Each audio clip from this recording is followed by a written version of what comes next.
Hey there, today's episode is brought to you by Samaritan Ministries, a community of Christians who care for one another spiritually and financially when a medical need arises.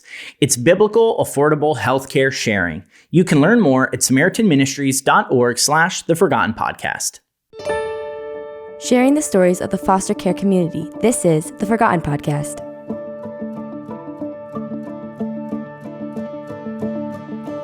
Hey, it's Jamie Cabe. Welcome back to The Forgotten Podcast, where we are sharing the stories of the foster care community. With every episode, our goal is to learn from children, parents, and workers in foster care so that we can all grow in our awareness and be encouraged to support this community right where we live. In fact, if you are interested in being part of supporting the foster care community, starting next month, May 2023, applications to become a TFI advocate are open. Now, this only happens twice a year, and there are only a few spots available. So if you want to encourage your local foster care agencies and help churches become more aware of foster care, then you should apply. It's completely free, and we are here to help you along the way. You can learn more and sign up to be notified when applications go live at tfiadvocate.org. Now, if you enjoy this podcast, be sure to leave a review, subscribe, and share it with a friend. Thank you for listening and engaging with us. Okay, it's time. Let's do it. Daniela Coates is a licensed master social worker in Texas. She and her husband have 6 children, 4 by adoption and 2 by birth, and her parents fostered and later adopted when she was a child. So she has this experience as the biological, quote, biological child. And in 2022, Daniela officially launched with siblings to provide trainings and support for foster and adoptive parents that have children by birth. I know, Daniela, that a common fear of those considering foster parenting is, what would this do to my kids? And so that's really what we're going to focus on today. And I just want to thank you for being on and welcome to the show. Thank you. I'm glad to be here. Yeah, I'm happy to have you. Well, let's just get started with this. When do you first remember becoming aware of this thing called foster care? Oh, man. Well, I guess if I had to go that far back, when I was a kid, my dad started volunteering for a camp called Royal Family Kids Camp, which is a camp for children who are in care, which you seem like you're familiar with. Yeah. So I remember as a child, my dad volunteering with that camp through our church. And I just remember the impact it made on him. And so I think that would be my earliest memory of just kind of exposure to the foster care system. But then my parents decided that they wanted to adopt. And so that would be my first really personal memory of, being aware of kind of the need and that sort of thing. Yeah. So when they decided they wanted to adopt, how did they bring you in? Did you have siblings, Daniela? Yeah, I have 2 younger brothers by birth. They later adopted my youngest sister, but I was about to get married. I was very much an adult at that time. So yeah, at the time I was the oldest. When they introduced the idea of adoption to us, I was probably something like 7 years old. Okay. So my brothers would have been like 4 and 1, or, we would have been somewhere in that range of kind of younger elementary and even younger than that. Okay. And do you remember how they brought it up to you, what your thoughts were around that whole idea? Yeah, I remember being excited, and I remember being on board, and we were doing matched adoption though. So that was, it's a hurry up and wait game. And so they waited for a really long time. And so I remember being a part of that process, and even just them asking us about sibling groups that were presented to us. Like, what do you think about this? Do you think this is a good fit? What do you, so I definitely felt a part of the decision. Now, of course, they weren't sharing too much information with us, but an appropriate amount that we could kind of get a feel with this, even just ages, are you okay with kiddos this age? Are you okay with kiddos this age? So they certainly involved us in the process. That's very cool. So they were entering this world really to adopt, not to foster, with reunification. It was like kids already who needed adoption, right? Yeah, that was their goal. Okay. Yes. Yep. So as kids started to come in, what was that first experience like? How old were these kids, or child or children? Tell us more what this looked like. Yeah. So because it was mass adoption, my parents were placed with 3 kiddos through an adoptive placement, which put me at about 10 years old, because we waited for a little while. So I was 10. One of the kiddos was 7. My brother was 7. One of the kiddos was 5. My brother was 5. And one of the kiddos was like 1 or 2. So we had quite a bit of difference in ages, and or the same and different, right? So we had a variety there, and there were some challenges, of course, and adoption is different than foster care too, just how it's experienced by, birth kids, bio kids. And so there were just a lot of feelings, right?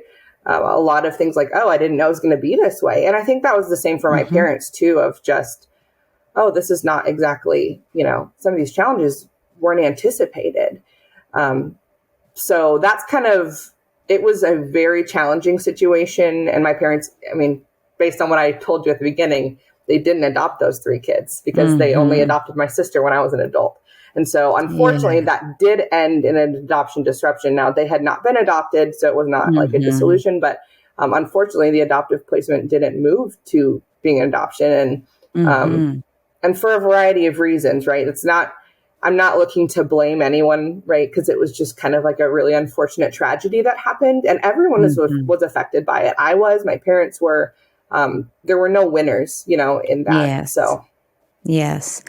Well, talk to us about what was that like to have kids come in and then have kind of family life change? You mentioned challenges. Anything, any specific challenges that you can share with us to help us kind of understand or feel what you felt during those seasons? Yeah, sure.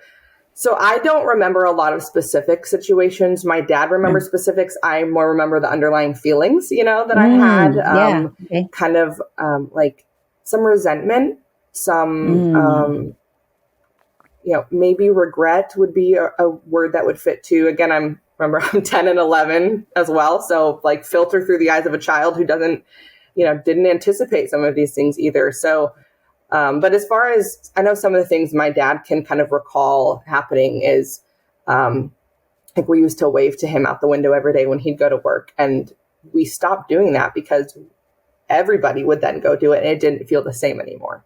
So just it was kind of the micro subtle shifts like that. Yeah. Like things were hard to share. And so it was kind of like, tainted feels too strong of a word, but it changed it, right? It changed how it felt. And so there were just things like that we didn't do anymore. So that would be just kind of an everyday example of how things changed. And then my dad can tell you a time too where I expressed some of my frustration, and he responded back frustrated with me, but he later reflected it was because I was expressing some of the things that he had been feeling, and he didn't really know how to handle that either. And so it was kind of this confusing time. So, yeah, absolutely.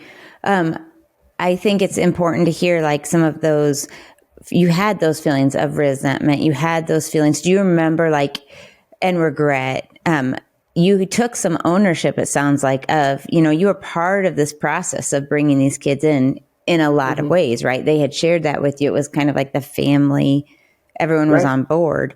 Did you ever feel any sense of guilt for having any of those feelings, or was it more outward? I think we're all a little bit different. Some of us, our feelings kind of go out, and some of us kind of attack ourselves. And I'm curious what your experience was.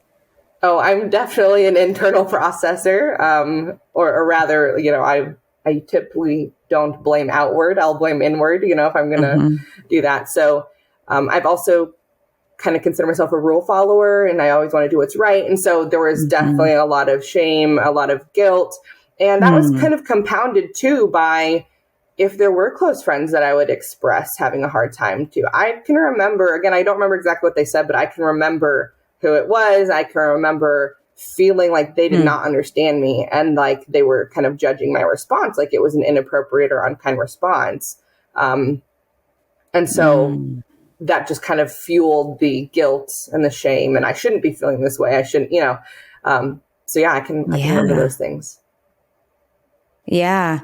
Do you feel like, was that something, obviously you shared with your dad that one time and he responded in frustration as well. Were you able to ever share with others that where you did get a positive response, or was that something you kind of wore?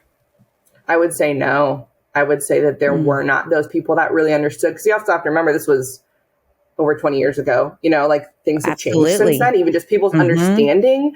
I think now in the same situation, I think there would at least be a little more understanding of trauma, and there'd be a little more understanding of, just kind of those things that I think we understand better now. But there were kind of very few and far between people 20 years ago who understood those things and kind of the complexities. And so no, I can remember one, I take it back. I can remember one family. I've actually thought about them quite a bit lately, but they were a middle-aged couple, I want to say. They had adopted children, and they had me and my brothers come a couple of nights and stay with them. And I was always met with understanding and empathy from them, because they did get it. They were people that had real life experience with that. And so they really did get it. Yeah. How, and I mean, as a 10-year-old, 11-year-old, even a young teen, you don't always know what you're feeling or why you're feeling the things you're feeling. You might know at a surface level. Sometimes it's hard to really know. And like you said, to not feel the shame. And then that shame just perpetuates the frustration. I mean, it's just this bad cycle, right? Right. How long did these kids end up staying in your home? They were with us for a year. So they were with us for, I would say, a significant amount of time. I mean, despite all the challenges, there was still attachment, right? There was still a bond that had grown. There was still this understanding, like, these are my siblings and this is what's happening. And so when they left, I mean, it was a big deal. It wasn't just like, oh, shrug your shoulders. Like, well, that didn't work. I mean, it was a really big deal. So. And do you remember that, how your parents shared with you how they were going to move on and kind of what impact that had on you? Yeah, I'll leave out a lot of the details, but basically my parents were given a week notice that the kiddos would be leaving our home as well. I mean, again, it was just such a complex situation, but it was a week that we had to pack all of their stuff and say goodbye and, all kinds of stuff. And it was around Thanksgiving time. So that was a challenging time of the year for me. For multiple years, I could just, kind of sensed it every time when that time came around. So, they certainly did their best with the time that they had, but we only had about a week, which makes sense. Those kiddos needed to move on to where their permanent home was going to be, but it was still really challenging. Yeah. Absolutely. And what does that look like for a family now after the kids leave? And you're kind of like, everyone's a little bit maybe shell-shocked or grieving, struggling, having probably lots of different feelings. Like, what does that look like? Yeah. I mean, the range of feelings, right? Totally grief, a lot of shame and guilt, because it's always what should we have done differently? Even as a kid, right? Still the same feelings, like, how was I a part of this? It's, what do we take on for ourselves? So I would say a lot of shame and guilt, even to talk about it now. I'm an adult and I was a child then, and I still feel like I have this like tinge of guilt when I talk about the story. So a lot of that, I can just remember. So up until that point, we had never eaten at a restaurant in our hometown for Thanksgiving dinner, because we always ate at home. My mom made stuff where we got together with family, those kinds of things. And so that year, I can remember we ate at a restaurant because it was too much for my mom to, want to spend the time cooking. Yeah. And it just was very different that year. Yeah. How did you see, I mean, your little brothers were pretty young, at least when you first started. So they were getting older, enough to probably have, for sure, to remember different things. How did you see a difference in how you responded versus how they responded? I didn't really, notice. Probably, again, I'm more worried about what did I do? How am I, to blame these kinds of things as a kid. So I didn't really notice that we dealt with it in different ways. I think we probably dealt with it in very similar ways. And I would say even when my parents eventually moved into fostering, then they were probably more involved with the kiddos that were in my parents' home than I was. One, because I was always older than those kiddos. And then maybe just kind of moving into different phases of my life. But I think that they had a different experience in the fostering than I did. But as far as, adjusting to the adoption disruption, I think we all kind of just dealt with it quietly, sadly, that kind of way.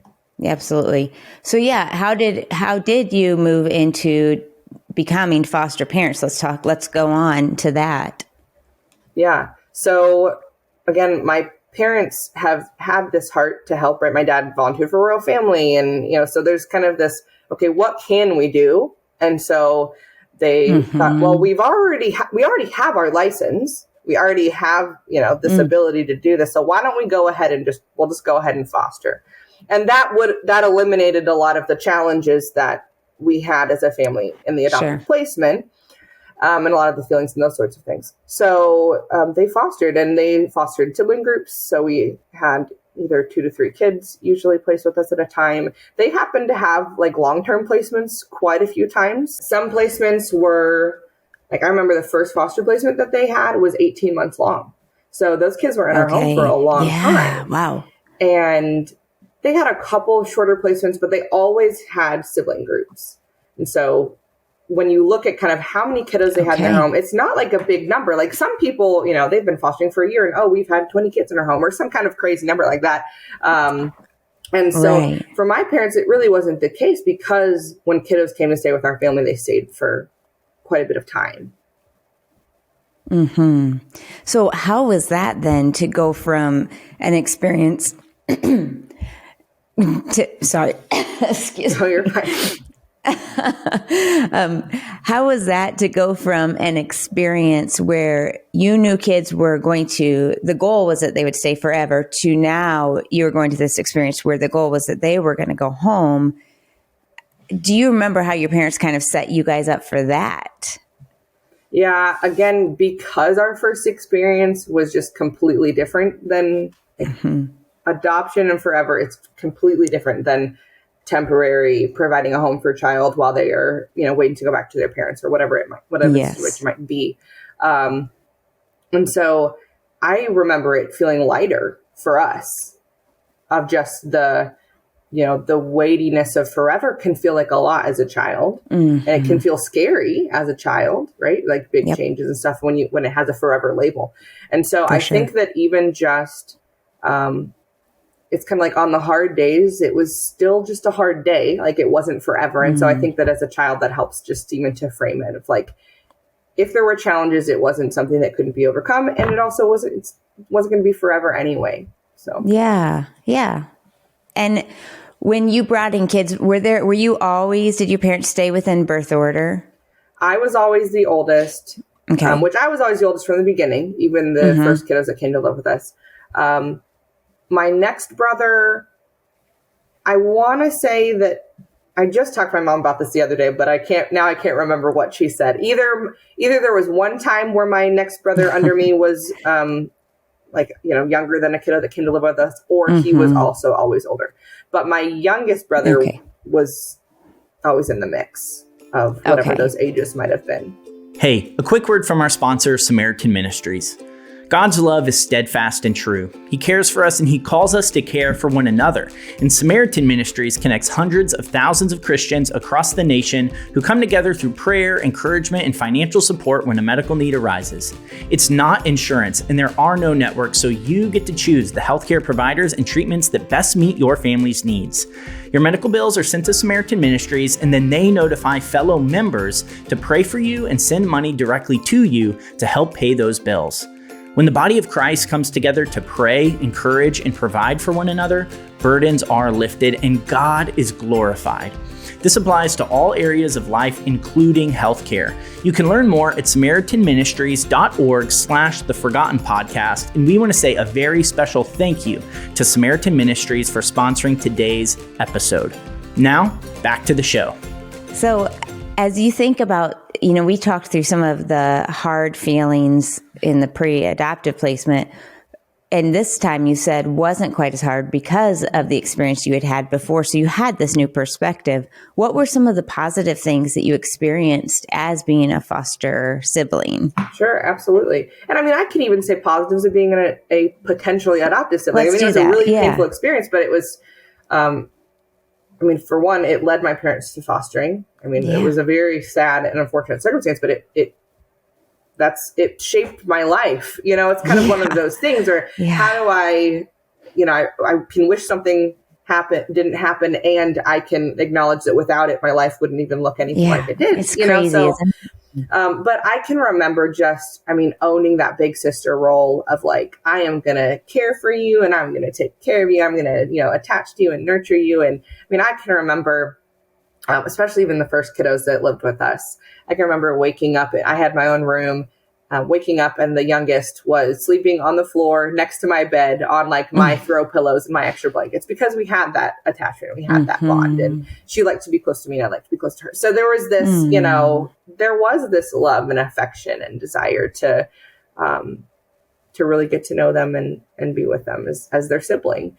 And then, as my parents fostered, I think part of the difference for me too is I went from being a kid to really kind of growing into a teenager. And so that even just shifts to maturity wise, focus, the things, that I had going on in my life were a little bit different than when I was a younger kid, as opposed to, now I'm a teenager and now I'm, doing different things and I have more friends or whatever it might be. So, but I think I still took on that big sister, responsible, helping them, loving them, caring for them, especially those younger ones. I've always loved the little kiddos. So, especially the younger kids that came to live with us, just playing with them and nurturing them. I don't know if I was always the playful sibling. My brothers were really the playful ones that were a little bit wild or whatever. But I always feel like I always had that nurturing big sister role. That's very cool. When you think about the little kids that came through your home, what did you learn from them? Oh, yeah, man. A lot of things. And even in retrospect, I think I learned things, right? When I kind of look back now as an adult and as a professional and wow, I didn't realize that I experienced that from them or just kind of things that I didn't know then. I would say just this. It really is amazing when you think about kiddos come to a complete stranger and then they eventually, hopefully grow to trust you. And that in and of itself is a really great honor, right? To be able to be in someone's corner and to love them for a little while. And even just, I don't like to throw around the word resilient because I think we overuse that in the wrong context sometimes. I think sometimes we use it to kind of dismiss traumatic or negative things that have happened to people or especially children. We hear it a lot. Children are resilient. Anywho, so I don't like to use that word. I don't use it lightly, but even just the ability to be going through something that is traumatic and something that is hard and still have the ability to have joy and to make people laugh and, those kinds of things. And that is resiliency. Resiliency doesn't mean that we're bouncing back like nothing ever happened, but it means this ability to heal and it means this ability to move forward. And so, that's kind of what I mean when I say even just their resiliency and their ability to be a part of the family and contribute to the family and have joy in the family and those sorts of things, despite, everything that they were going through. Yeah. Well, and you mentioned this already, that some of the hardest parts of your childhood and your experience is what has shaped you today. And I would love to hear more about that. How has your parents' journey, really your parents and your family journey, shaped you and impacted your life today? Oh, yeah. So when I was younger, I said, well, I'm definitely never going to foster and I'm definitely never going to adopt. Because again, perspective, right? When you're in the middle of something hard, you're like, no way. So I kind of looked at my life and thought, all right, I have all this experience and I feel like it's valuable. So why don't I just go ahead and go into social work? Because that makes sense. Like I can use my experience and I can help kids because I had this desire to help kiddos in this transition phase and make sure that they're having their needs met and love and nurture and all those things. So why don't I go ahead and go into social work? So I did.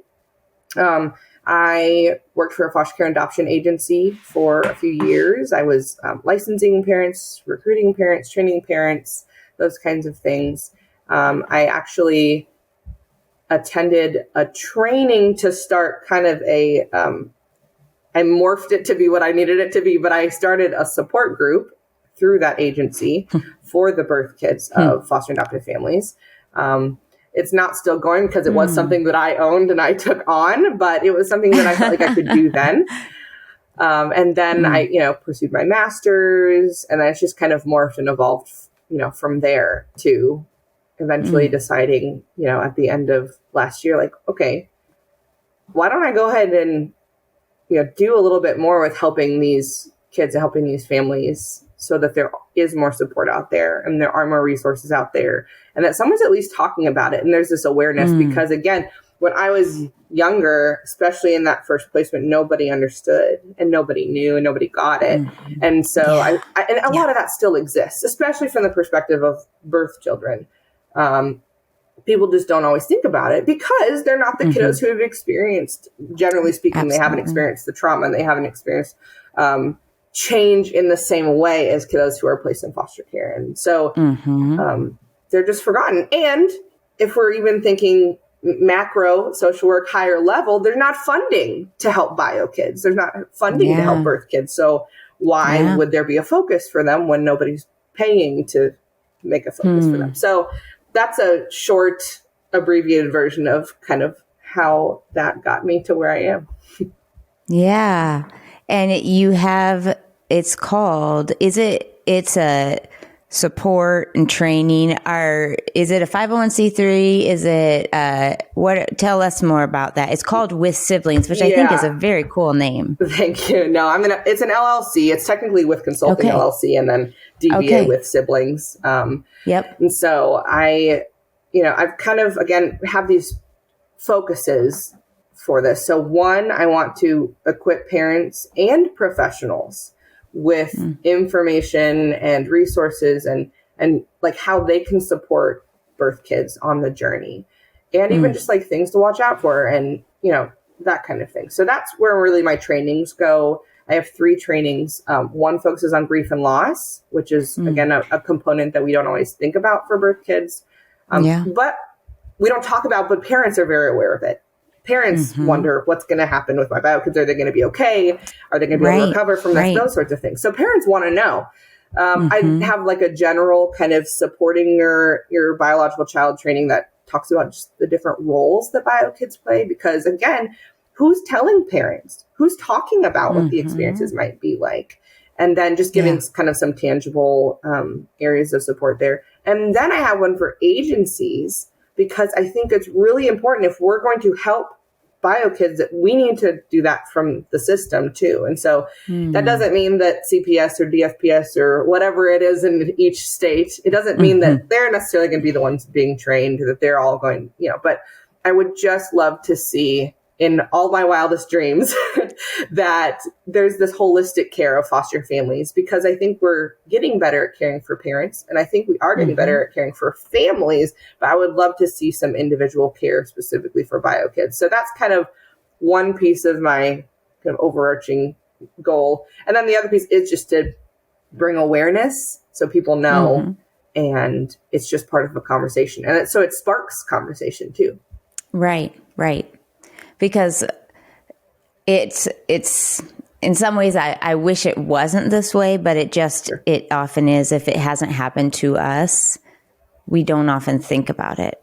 And that is why it is so important that we are exposing ourselves to this, to other thoughts, to other people's experiences, because that is how we better love people. Because otherwise we get so caught up in our own little worlds and our own self and our own needs and our own desires. And it's, we're here for others. We're here to, called by God to glorify him and to share his love with other people, not just sit in our own little self focus. And so, but we do need to be educated. We need good, strong awareness that people can help us see the different perspective. Yeah. And I think so I love that. I think that there's this tension too, at least from my perspective now, of wanting to elevate the voices of birth kids and their experiences, but not wanting to ever make it come off that I'm trying to overshadow the experiences of adoptees or former foster youth. And so it is this hard balance of, hey, don't forget about bio kids. Nobody's helping them. And also, but I'm not saying they're the most important. And so just this push-pull of advocacy while also I'm an adoptive mother. I'm not saying that my birth children deserve more or whatever than my adoptive kids. But the resources and the support for families with kiddos who have been adopted, with kiddos that they are fostering is there. There is help, there is support, and there's just not the same for birth kids. And so to me, it's filling a gap. Not saying that they're more important, but it is this push-pull, I feel like, of wanting to make sure that the intention is heard and understood too. Absolutely. And that makes sense. It's not an instead of, it's an and, right? Like, here's another piece of the community that we want to listen to and hear from and care about. Right. Because in reality, if families are healthy, because bio kids are healthy and parents are healthy, then kids in care will be better cared for because the family will be healthy. So it really does stand to benefit everyone if we're caring for the whole family. Yes. Yes. That's how we think a lot here at TFI about the worker as well. When the worker is healthy and seen, I mean, they are impacted and impacting every member of the foster community. And so I just think, as much as we can be people who care well for people, that in whoever God places in our hearts and our sphere of influence and our, I just love that about the Lord is that he put specific people, specific passions, specific focuses on different people's hearts so that all people can be cared for. Yeah. And we just need to lean in to whatever he's calling us to. And I love that. And that's exactly what you're doing. So I hear that too, because I'm also an adoptive mom of kids who've come through foster care, of kids who've come internationally, and kids who've come biologically. And they're all incredibly loved, important, valuable, and have different unique needs, right? 100%. One is not better than the other. We're just different. And different is good. Right. Yeah, definitely different needs. And that's another important piece, right, to consider is what are each kid's needs? They might be different, but how do they all have something that they need from their parents and they need ongoing from the community and so on and so forth. Yeah. Wow. Well, as we kind of start to close out here, Daniela, I think that it's been good to hear your perspective. It's been good to hear those feelings. I think that's interesting and totally understandable. You don't have some of those specific memories, but you feel the feelings, and that's just so real. And, so I'm thinking of the listener who's going, okay, so May is foster care month, and I've been thinking about foster parenting, and I think maybe we need to step into this, but I'm just so scared for what it might do to my family. What encouragement do you have for those who might be in that place? Yeah. We can always find a reason not to do something, right? It doesn't, usually parents who are considering fostering or adopting don't need to be told all the things that could go wrong because they already know, right? Nobody needs them to tell them all of those things. But there are a lot of really great things that can come from opening up your home to kiddos. And I cover those in one of my trainings because it's a big thing, right? It's not as simple as this could happen and this could happen. I mean, there's just so many, it's an overarching thing. And so I think that one of the most important things is obviously making sure that your family has the support that it needs. And that is really foundational to any foster family, right? Mm-hmm. All foster and adoptive families need a strong support system that they can lean on when things get hard. Mm-hmm. And so having that, if you have a great support system, like, there you go. You've got one really important piece of the puzzle, you know? Are your kids on board? That's another thing. Like, are your kids, have you mentioned it to them and they're like really excited and ready to do this? Well, that's another good step in the right direction. If your kiddos are not feeling that they're ready, then okay, then maybe listen to that, right? It's kind of like, if your gut is saying maybe this isn't time and your kiddo's gut is saying this is not time, then you can listen to that, right? But if you've got a support system, if your kiddos are on board, if you have the means, you have the love, you have the ability, all of those things, then you can move forward and seeing, you know, if that's the right step for you. And there's still a process to go through, right? There's still the homesteading, there's still an agency. And that's why I have developed those trainings to help parents on the front end too, if they are in those kind of deciding stages of, okay, how do we do this? How do we help make sure our home is a place that's open for these conversations? And that's a really important piece too, is for parents to be open to hearing those things from their kiddos, willing to always have those be a topic of conversation. And then remembering that the days might be really hard, and the weeks might be hard, and the months might be hard. But in the end, it has the potential to really impact your kids. And I can't say what that's going to look like. I can't say if that's going to be mostly negative or mostly positive or a mixture of both, right? Because every experience is going to be different. Even in a foster family, every experience of birth children is going to be completely different. But I guess to just sum up shorter what you just asked me, what would be my encouragement to families who are this month thinking, okay, well, maybe we should do this. Maybe this is the time. My encouragement would be, take a second and really figure out if your family is in the right place, and then move forward prayerfully. And even just with the knowledge that if you feel like it's not the right step forward, that you can take a step back. Because I think sometimes we want to follow through on what we've committed to. And if our family or our mental health or whatever it might be isn't in the right space for that, that it is okay and it's honorable to be able to say, you know what, actually we tried it and it's not a good time, whatever it might be. Right. And so that would just kind of be my encouragement, is if you feel like you can move forward, then, you know, feel the freedom to do that and feel the freedom to step back too. That's good. That's good. Is there ways that our listeners could connect with you and your trainings? Yeah. So I post most of my stuff through Instagram, which is at @with_siblings.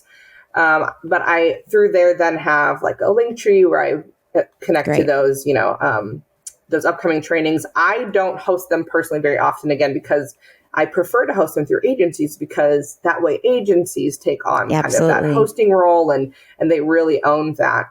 And so if agencies or even churches, right, if someone wants to host these trainings, they're short. They're just 1 and 2 hours long, depending on which trainings they are. But they can always email me or even submit like an inquiry on hosting. But my email is Daniela, Daniela @withsiblings.org. So that would be another way that, you know, people could connect with me to see about hosting a training. Great. And we can link all of that in the show notes as well. So, well, Daniela, thank you so much for being on, for sharing your perspective and your story, and just for continuing to advocate on behalf of biological kids of families who foster. Yeah, thank you so much. Thank you for listening. This podcast is made possible by Team 310, a group of people from all across the country who give monthly with the shared dream of seeing God throw open the floodgates of heaven so that every child, parent, and worker in foster care feels seen, understood, and cared for. To join Team 310 or learn more, head over to theforgotteninitiative.org/team310. That's theforgotteninitiative.org/team310. And remember, if you are someone passionate about supporting the foster care community, starting next month, applications to become a TFI advocate will be open. This opportunity only comes around twice a year, and there are limited spots available. So if you are interested in supporting your local foster care agencies and raising awareness of foster care within churches, then this is the perfect chance for you to get involved. The best part is that it is completely free, and our team will be there to assist you throughout the entire process. You can learn more and sign up to be notified when applications go live at tfiadvocate.org. All right, my friend, thank you for listening. I look forward to being back in this space together very soon.